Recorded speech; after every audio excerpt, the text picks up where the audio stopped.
नमस्कार, एसएस भारत में आपका स्वागत है। आइए दक्षिण तेलुआ के भावी उम्मीदवार सर अपना नाम और पूरा परिचय। सबसे पहले तो मैं आपके एसएस भारत के दर्शकों को नमस्कार करता हूं। मेरा नाम रविंदर मुखिया हुआ और मैं प्रत्याशी पति हूं। प्रत्याशी पति है सर। आप ये चुनाव में पहली बार लड़ रहे हैं कि इससे पहले चुनाव लड़े थे? इसके पहले भी लड़े थे। इसके पहले भी लड़े 2016 में। 2016 में सर, 2016 में जब चुनाव लड़े थे तो उस समय आपका स्थान कौन सा था? मेरा स्थान चौथा रहा था। सर, आप तो मतलब जनता के बहुत लोकप्रिय हैं, तो सबसे प्रथम सवाल है कि जो आपके पंचायत में विगत 5 सालों में जो कार्य हुआ है उस कार्यों का सर। हमारे पंचायत में विगत 5 वर्षों में जो काम हुआ है, वह जो वर्तमान में मुखिया हैं वह इससे पहले भी वही मुखिया थे। और विगत 5 वर्षों में हमने दो महामारी को झेला। कोरोना महामारी को झेला, जिसमें इस पंचायत में गरीबी और समस्या का अंबार है। जहाँ देखिए वहाँ समस्या ही समस्या है। कोरोना महामारी एक ऐसा रहा कि लोग उसमें भूखमरी के कगार पर आ गया। सरकार के तरफ से बहुत ऐसी योजनाएं आई, कल्याणकारी योजनाएं जनहित में गवर्नमेंट के तरफ से, राज्य सरकार के तरफ से दिया गया, लेकिन मुखिया के उदासीनता के चलते लोगों को किसी भी प्रकार का लाभ नहीं मिल सका। किसी भी प्रकार का लाभ। अच्छा, आपके पंचायत में जो नल जल है उस नल जल की क्या स्थिति है?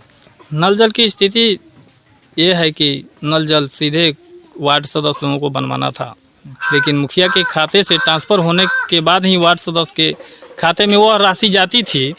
उस परिस्थिति में जो वार्ड मुखिया को टेंडर ठेका दिया, उस वार्ड में काम पहले शुरुआत किए, और जो लोग टेंडर नहीं दे रहा था उनको उन्होंने वेटिंग में रखा, बाद में करने के लिए रखा। लेकिन जो भी काम हुआ इस पंचायत में जल नल का स्थिति आप व्यापक रूप से जाकर हर वार्ड में मुआयना और सर्वे कीजिएगा तो आपको पता चल जाएगा। अच्छा सर, मान लीजिए कि प्रधानमंत्री पीएम आवास के तहत जिन लाभार्थी को आवास मिला है, उस आवास में नौतन प्रखंड के सारे प्रखंडों की स्थिति बद से बदतर है। क्या आपके भी पंचायत की स्थिति बद से बदतर है कि कुछ बेहतर है? नहीं, बेहतर तो बिल्कुल नहीं कहेंगे, बद से भी बदतर है। हमारे पंचायत में 17 वार्ड है। यहाँ की वोटर की जनसंख्या 9000 के आसपास है। और जो जेन्युइन लाभुक था राशन कार्ड, और जिसको आवश्यकता था कि जो सरकार के राशन से जो जीने वाला आदमी था, बेरोजगार लोग था, आवास सूची का जब मुखिया के द्वारा इसका मूल्यांकन किया जा रहा था, तो उस समय जो लोग अच्छे लोग हैं उनको सूची में उन्होंने पहला स्थान दिया। अनुसूचित जाति का जो लोग भी हैं, जो काफ़ी गरीब हैं, हरिजन जाति का जो लोग हैं, दबे कुचले लोग हैं, उनका सूची से नाम ही गायब हो गया। यह सूची आवास सहायक और मुखिया की मिली भगत से, तत्कालीन आवास सहायक और मुखिया के मिली भगत से गरीबों को सूची से ही नाम को हटा दिया गया। आपका कहने का मतलब है कि जिनको मिलना था उनको नहीं मिला, और जिनको नहीं मिलना था उनका सूची में नाम डाला गया। अच्छा, दूसरा प्रश्न है कि मुखिया के द्वारा जो भी पीसीसी की ढलाई हुई है, क्या उस ढलाई में भी अनियमितता बरती गई है कि वो भी सही है? बिल्कुल अनियमितता बरती गई है। वार्ड नंबर 1 में आप जाकर देखिएगा, 20 दिन पहले वो पीसीसी निर्माण हुआ है। आप उसको जाकर देखिएगा वो पीसीसी का क्या स्थिति है। समझिए कि 2 महीना में वो पीसीसी ख़त्म हो जाएगा। 2 महीना में ख़त्म हो जाएगा। अच्छा, आपके पंचायत में कभी ग्राम सभा और आम सभा हुआ है? देखिए, 10 वर्ष रहे हैं मुखिया, और मुखिया पति का जो मुरलीधर सनी है, वो एक मुखिया पति नहीं, एक ठेकेदार हैं। जो काम मैंने मनरेगा में देना था लेबर लोगों का, हमारे यहाँ 2 नदी है। एक आपको चंद्रावत नदी में मैंने कई भाग में मनरेगा से काफ़ी काम करने के लिए योजना आया, जिसमें सीधे गरीबों से करवाना था। कुछ दिन 2-4 दिन गरीबों से काम करवाया गया, और उसी फोटो पर अपने निजी लोगों के खाते में, जो उनका चहेता लोग है, पैसा डलवा कर और वह पैसा का हड़प लिया।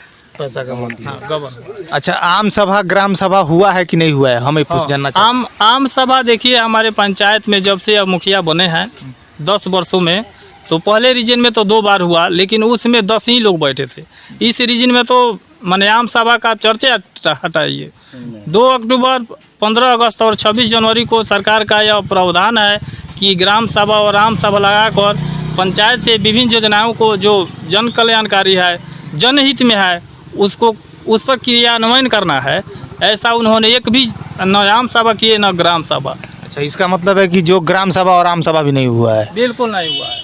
अच्छा, आपसे हम पूछते हैं कि रविंदर मुखिया जी का व्यक्तित्व कैसा है, कैसे आदमी है? ये बहुत अच्छे आदमी हैं, सामाजिक क्या सामाजिक वोट आप आदमी इनको हैं। दीजिएगा? हम देंगे वोट। आपसे पूछता हूँ कि रविंदर सिंह का व्यक्तित्व कैसा है? ठीक है, अच्छा है, वोट हम इन्हीं को देंगे। वोट आप इन्हीं को हाँ दीजिए।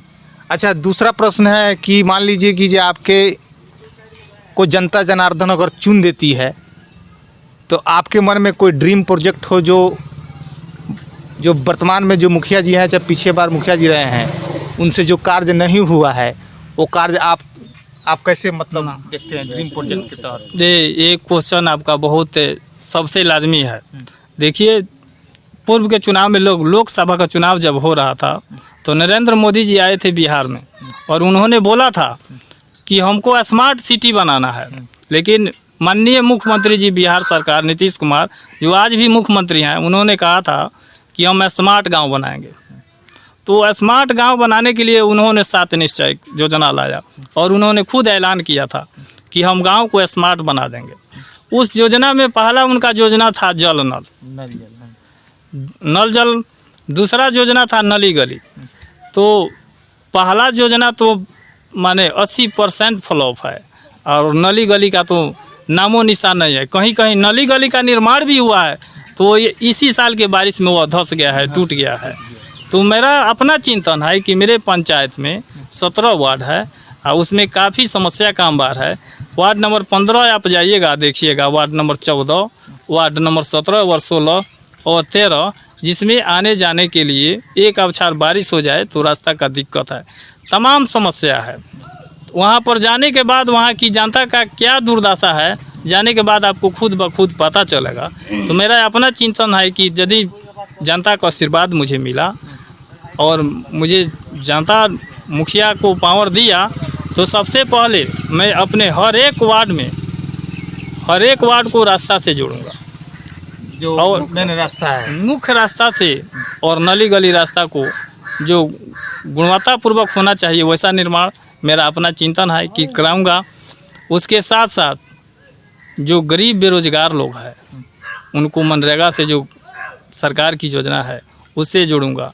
जिनको राशन का लाभ नहीं मिल रहा है उनको दिलवाऊंगा। जिनको आज तक आवास से वंचित है उस सभी को आवास दिलवाऊंगा। मुखिया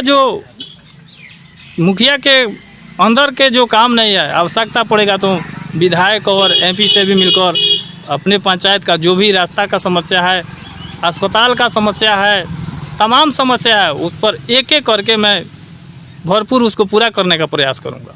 अच्छा सर, मेरा अंतिम प्रश्न है कि सर आप मान लीजिए कि जे आप तो अपना ड्रीम प्रोजेक्ट बताएं, जाते जाते सर जनता को कोई संदेश देना चाहेंगे? जो जी, मैं जनता से यह संदेश दूंगा, विनम्रपूर्वक, निवेदनपूर्वक, कि आप एक बार मुझे मौका दें।